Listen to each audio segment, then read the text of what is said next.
Hello student, welcome back to my channel. तो आज के वीडियो में हम बीएड थर्ड सेमेस्टर में आपको एक केस स्टडी की फाइल मिलती है, तो हम उसके बारे में डिस्कस करेंगे कि उसको कैसे फिल करना है। तो चलिए बिना टाइम बर्बाद करे सीधा चलते हैं फाइल पे। तो देखिए, सबसे पहला होता है आपका आइडेंटिफिकेशन, यानी कि यहाँ पे आपके बारे में लिखा जाता है। केस स्टडी दरअसल आपको एक बच्चे के ऊपर करनी होती है, उसके बारे में जो भी उसकी प्रॉब्लम्स रिगार्डिंग एवरीथिंग, जो जो पॉइंट्स दिए हैं हम उनको फिल करते रहेंगे। देखिए, पहले में आता है नेम, जैसे मैंने यहाँ पे फिल भी किया है। फादर्स नेम हो गया, गार्जियंस नेम हो गया। गार्जियन यानी कि एक तरीके से उसके अभिभावक कौन है। उसका एड्रेस हो गया, परमानेंट एड्रेस। फिर उसका मेल है या फीमेल, यानी कि बच्चा लड़का है या लड़की है, वो आपको लिखना होता है यहाँ पे मेल फीमेल में। फिर डेट ऑफ बर्थ आ गई, एज आ गया, स्कूल सेक्शन आ गया, यानी कि उसकी जो क्लास है वो कौन सी क्लास है, और सेक्शन है अगर तो कौन सा सेक्शन है। फिर आता है स्टेटमेंट ऑफ प्रॉब्लम, यानी कि उस बच्चे को क्या प्रॉब्लम है। जैसे मैंने यहाँ पे लिखा हुआ अभी कि not able to understand few mathematical concept and a little bit of grammar too. कुछ कॉन्सेप्ट इश्यूज होते हैं ग्रामेटिकल में और मैथमेटिक्स में। नेक्स्ट आता है आपका 10th पॉइंट कि वेदर प्रीवियस हैंडल्ड, यानी कि जो प्रॉब्लम अभी बताई है हमें स्टेटमेंट में, वो क्या किसी के द्वारा पहले भी हल की गई है या नहीं की गई है। जैसे यहाँ पे 3 ऑप्शंस हैं। बाय होम, किसके द्वारा की गई है, किसके प्रकार यानी कि हाउ, कैसे की गई है, और उसके रिजल्ट्स क्या है। तो ये था पेज 1 में। नेक्स्ट पेज की बात करते हैं। इसमें आपको दिया है उसकी पर्सनल हिस्ट्री, यानी कि उस बच्चे की जो भी उसके बारे में है, उसकी जो पर्सनल हिस्ट्री है वो बतानी। जैसे पहला है उसका हाउस, यानी कि प्लेस ऑफ बर्थ, कहाँ वो पैदा हुआ है, तब से वो जब से पैदा हुआ है कितने साल से या कितने समय से वहाँ रह रहा है, किसके साथ वो रहता है।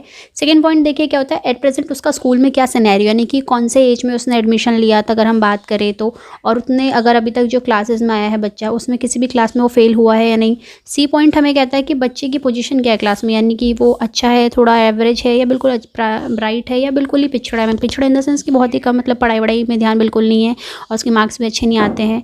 डी पॉइंट कहता है कि भाई उसके अटेंडेंस क्या है, रेगुलर है या नहीं है। ई पॉइंट हमसे कहता है कि वो जो उसकी करिकुलर एक्टिविटीज़ होती हैं उसमें पार्टिसिपेट करता है या नहीं, यानी कि जो स्कूल में क्रियाकलाप होते हैं आपके, स्पोर्ट्स हो गए, डांस हो गए, आपकी अलग अलग एक्टिविटीज़ होती है, उसमें बच्चा पार्टिसिपेट करता है या नहीं करता। एफ पॉइंट कहता है कि बच्चे का एटीट्यूड क्या है स्कूल डिसिप्लिन के प्रति, यानी कि उसका अनुशासन क्या है स्कूल के प्रति, अच्छा है, ख़राब है या नहीं। थर्ड पॉइंट क्या कहता है, अब आती है हिस्ट्री ऑफ फैमिली, यानी कि फैमिली के बारे में बात होती है।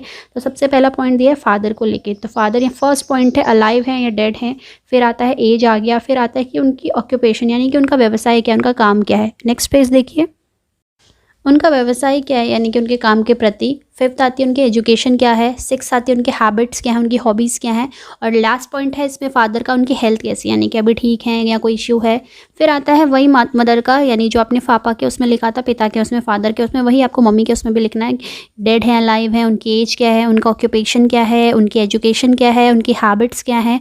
और डोमिनेंट कैरेक्टर्स, यानी कि उनके जो मुख्य चारित्रिक, अगर हम बात करें चरित्र की विशेषताएँ क्या हैं, तो ये आपको लिखना है। जैसे मैंने यहाँ पे लिखा हुआ है, करेज, साहसी हैं, एम्बिशियस हैं, लॉयल्टी हैं, काइंडनेस है उनका। और लास्ट पॉइंट आता है उनका हेल्थ का। थर्ड पॉइंट देखिए क्या कहता है कि any mental abnormalities and disease running in the family, यानी कि परिवार में कोई भी किसी तरीके की मानसिक असमानताएं हैं या किसी को रोग है तो येस, नहीं तो नो। नेक्स्ट स्टेप पेरेंट्स, यानी कि जो आपके दूसरे पेरेंट होते हैं, यानी कि अगर आप किसी फादर या मदर की डेथ होती है तो उनके दूसरी शादी कर लेते हैं, तो आपके स्टेप पेरेंट्स, यानी कि। नेक्स्ट आता है आपका फिफ्थ पॉइंट, अगर हम बात करें एज वेट, ये आपका फोर्थ पॉइंट से रिलेट है, यानी कि आपके जो स्टेप फादर या मदर या जो भी पेरेंट है वो आपकी लाइफ में कब आए, अगर वो है तो। सिक्स पॉइंट कहता है कि पेरेंट्स का क्या एटीट्यूड है बच्चे के प्रति, यानी कि अच्छा है, हेल्दी है, पॉजिटिव है या नहीं। नेक्स्ट पेज देखिए क्या कहता है, मेथड ऑफ डिसिप्लिन, यानी कि अनुशासन प्रणाली कैसी है उसमें, जैसे सहानुभूति है, अनुरागपूर्ण है, क्रूरता है या उदासीन है, बच्चा कैसा है। फिर आता है माता पिता का रिलेशनशिप क्या है, यानी कि दोनों के बीच में कैसा संबंध है, मतलब हेल्दी है या लड़ाइयाँ झगड़े रहते हैं, वो सब आपको यहाँ पे लिखना है। फिर आता है 9th पॉइंट, यानी कि बच्चे का एटीट्यूड क्या है, मतलब उसका अपने। फर्स्ट पॉइंट है टुवर्ड्स पेरेंट के प्रति, यानी कि जो आपके उनके माता पिता हैं बच्चे के, जिसकी आप केस स्टडी फाइल बना रहे हो, उसका उनके पेरेंट्स के प्रति क्या, यहाँ पे आपको ऑप्शंस दिए गए, हॉस्टाइल है, लविंग है, फेयरफुल है या इंडिफरेंट है। नेक्स्ट बी पॉइंट इसमें क्या कहता है कि बाकी परिवार में जितने भी सदस्य हैं उनके प्रति उसका व्यवहार कैसा है। फोर्थ पॉइंट आता है उनकी इकोनॉमिक स्टेटस, यानी कि आर्थिक स्थिति। तो पहला ऑप्शन है, यानी कि फर्स्ट पॉइंट अगर हम बात करें तो इसमें है कि फादर की एनुअल इनकम क्या है, उनके जो मासिक उनका पैसा आता है वो कितना है, कोई और सोर्स है इनकम का। थर्ड पॉइंट कहता है कि फैमिली में उनके अलावा कोई और कमाता है तो टोटल इनकम अप्रॉक्स कितनी होती है उनकी।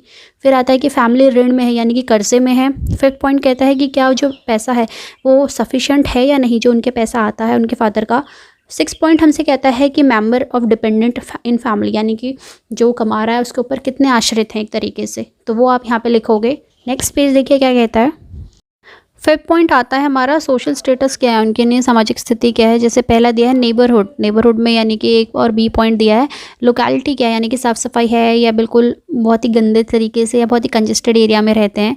सेकंड आता है फ्रेंड सर्कल, यानी कि वहाँ पे आसपास में आपके उनके प्रति क्या व्यवहार है। सेकेंड पॉइंट कहता है फैसिलिटीज़ ऑफ रिक्रिएशन, यानी कि वहाँ पे सुविधाएं क्या क्या है, यानी कि प्रतिमोदन की। जैसे यहाँ पे ऑप्शंस दिए हैं, प्लेग्राउंड है, TV, radio, newspaper, pictures etcetera, यानी कि आप वहाँ पे आपका आसपास में जो आप खेलते हो या आप जो भी करते हो उसकी एक्टिविटी यहाँ पे लिखनी है। नेक्स्ट पॉइंट हमसे कहता है कि facilities for education, studies, time और स्टडी, यानी कि बेसिकली आपके आसपास में लोग टाइम निकालते हैं पढ़ाई के लिए, एजुकेशन के लिए, एजुकेशन एटमॉस्फेयर कैसा है, मैगजीन से पढ़ते हैं, क्या पढ़ते हैं। फिर आता है cultural and religious atmosphere in home, यानी कि घर में आपका धार्मिक वातावरण कैसा है, सांस्कृतिक कैसा है।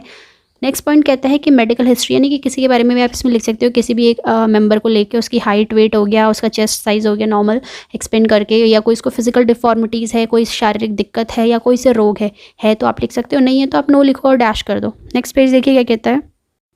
कोई सीरियस डिजीज़ है या नहीं और किस एज से है, अगर है तो आप लिखिए, नहीं है तो नो लिखिए। कोई फिजिकल इंजरी हुई है तो यस, नहीं तो नो। जनरल हेल्थ कैसी है, उसमें कोई इश्यू है, कोई ऑडिशन इन स्पीच, यानी कि बोलने में कोई दिक्कत है, कोई मार्क है, कोई विजन को लेके, तो वो आप यहाँ पे लिख सकते हो। अगर नेक्स्ट आता है एबिलिटीज़ की, क्या योग्यताएं हैं। तो फर्स्ट पॉइंट कहता है कि annual examination result for last 2 years, यानी कि जो लास्ट 2 ईयर्स के एग्जामिनेशन रिजल्ट आए होंगे उसमें क्या क्या रिमार्क्स थे वो आप यहाँ पे लिख सकते हैं।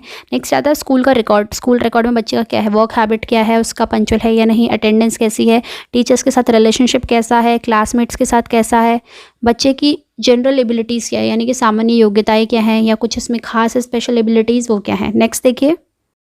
नेक्स्ट हो गया उसकी जैसे कोई दूसरी अचीवमेंट्स हो गई, कोई भी आप अचीवमेंट्स लिख सकते हो, यानी कि उसकी उपलब्धियां क्या है, स्कूल में क्या है, या कहीं कोई डिबेट कंपटीशन, कुछ भी आप इसमें लिख सकते हो। उसके बाद आता है कि कौन से सब्जेक्ट उसको पसंद है, कौन से नहीं है, और उसके रीजंस भी, यानी कि क्यों उसको पसंद है, क्यों नहीं है। 7 पॉइंट कहता है कि उसकी भविष्य के प्रति क्या योजना है, यानी कि क्या वो फ्यूचर में चाहता है कुछ करना, जो उसके प्लान्स होंगे। नेक्स्ट 8 पॉइंट आता है कि वो फ्री टाइम पे क्या करना चाहता है, लेजर टाइम जो फ्री टाइम होता है, जैसे हॉबीज़ हो गई, और कौन सी हैबिट है जो उसे नहीं पसंद, और दिनचर्या उसकी कैसी रहती है। 9 पॉइंट हमें उसके चरित्र और उसके व्यक्तित्व के बारे में बताता है। जैसे यहाँ पे पॉइंट्स दिए हैं, पहला दिया है जनरल इमोशनल, यानी कि वो कैसा है, इमोशनली स्टेबल है या नहीं है। न्यूरोटिक सिम्टम्स, उसको क्या कोई इश्यू है, कोई उसको क्यूरियोसिटी होती है किसी चीज़ के रिगार्डिंग, यहाँ पे पॉइंट्स दिए हैं। फिर आता है सेल्फ असर्शन, यानी कि बेसिकली उसका जो अपने प्रति अपने को लेके कैसा नज़रिया है। नेक्स्ट उसमें अर्जनशीलता कैसी है, उसका एंगर इश्यू है, सोशबिलिटी कैसा है, क्यूरियोसिटी है यानी क्रूअल्टी, और जो भी शाइनेस, यानी कि उसके प्रति उसका अपना जो व्यक्तित्व है, पर्सनालिटी है, चरित्र विशेषताएं हैं, उनके बारे में आपको यहाँ पे लिखना है। 10th पॉइंट हमें कहता है कि एनी अदर इन्फॉर्मेशन विच में help to solve the problem, यानी कि कोई और इन्फॉर्मेशन जिससे हमें जो प्रॉब्लम थी उसको हम सॉल्व कर सके। सो यहाँ पे अलग अलग पॉइंट्स दिए हैं। पहला कि उसका उसके प्रति जो प्रॉब्लम है उसका नज़रिया क्या है, यानी कि वो अपनी प्रॉब्लम को किस तरीके से देखता है, और उसका क्या सीन है उसको क्लियर करने का एक तरीके से। 3rd पॉइंट कहता है कि उसका आउटलुक इंटेंशन क्या है फ्यूचर का अपने प्रॉब्लम्स को रिगार्डिंग, यानी कि क्या सोचता है अपनी प्रॉब्लम्स को लेके। 11 पॉइंट हमसे कहता है कि पेरेंट्स का क्या इंप्रेशन है प्रॉब्लम को लेके, और क्या उन्होंने अभी तक कोई सुझाव दिया है, कोई ट्रीटमेंट, मतलब उसके प्रति जो उसकी प्रॉब्लम्स है। तो यहाँ पर मैंने सोल्यूशन एक लिखा भी है, आप इस तरीके से देख भी सकते हैं। नेक्स्ट देखिए क्या कहता है। नेक्स्ट में कहते हैं कि टीचर्स का क्या इंप्रेशन है उसके प्रॉब्लम्स को लेके और उसके सुझावों को लेके, यानी कि जो प्रॉब्लम्स ने बताई थी सब्जेक्ट को लेके। स्टेटमेंट ऑफ एम में स्टार्टिंग में अगर हम बात करें, स्टेटमेंट क्या थी प्रॉब्लम का। नेक्स्ट है उसका, अब आपके ऊपर आता है कि आपने जो भी सब पढ़ लिया है उस बच्चे के बारे में, जो भी लिखा है उसमें आपकी क्या समरी है। तो मैंने यहाँ पे कुछ एक एग्जाम्पल लिखा है, मतलब आप इसके पढ़ सकते हैं, इसको देख सकते हैं, क्योंकि हर बच्चे की प्रॉब्लम अलग अलग होती है। तो जो इस प्रॉब्लम है इसके अकॉर्डिंग मुझे ये ठीक लगा तो मैंने लिख लिया है। नेक्स्ट देखिए, नेक्स्ट पॉइंट क्या कहता है, आप इसे रीड कर सकते हैं पॉज करके, इसे भी आप रीड कर सकते हैं पॉज करके। नेक्स्ट 14 पॉइंट हमसे कहता है कि आपके हिसाब से, यानी कि प्रॉब्लम जो भी थी उसमें, उसके हिसाब से आपकी क्या सुझाव हैं, क्या कोई प्रोग्राम के हिसाब से कोई, मतलब आपने कुछ प्लान किया है, ये आप एज अ रिसर्चर है, ये आपके अपने व्यूज़ है, ये आप लिख रहे हो। तो यहाँ पे एक मेथड लिखा गया है, आप उसको रीड आउट कर सकते हैं अच्छे से, वीडियो पॉज करके इसे रीड कर सकते हैं। नेक्स्ट पेज देखिए, इसमें और क्या दिया है एक्स्ट्रा, इसे भी आप रीड कर सकते हैं। नेक्स्ट पॉइंट है उसी पेज के बाद के, इसे पॉज कर लीजिए और रीड कर लीजिए अच्छे से, तो आपको क्लियर हो जाएगा एक आइडिया।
तो ये था वीडियो में। उम्मीद करती हूँ ये केस स्टडी की जो फाइल है आपके कहीं ना कहीं असाइनमेंट में हेल्प करेगी, और भी थर्ड सेमेस्टर की डिटेल, सिलेबस, एग्जाम पेपर तक सब प्लेलिस्ट में दिया गया है, डिस्क्रिप्शन पे दिया, आप ज़रूर देखिएगा। वीडियो अच्छी लगी तो लाइक, कमेंट, शेयर, सबसे इंपॉर्टेंट चैनल को सब्सक्राइब करना ना भूलें। मिलती हूँ आपसे नेक्स्ट क्लास में।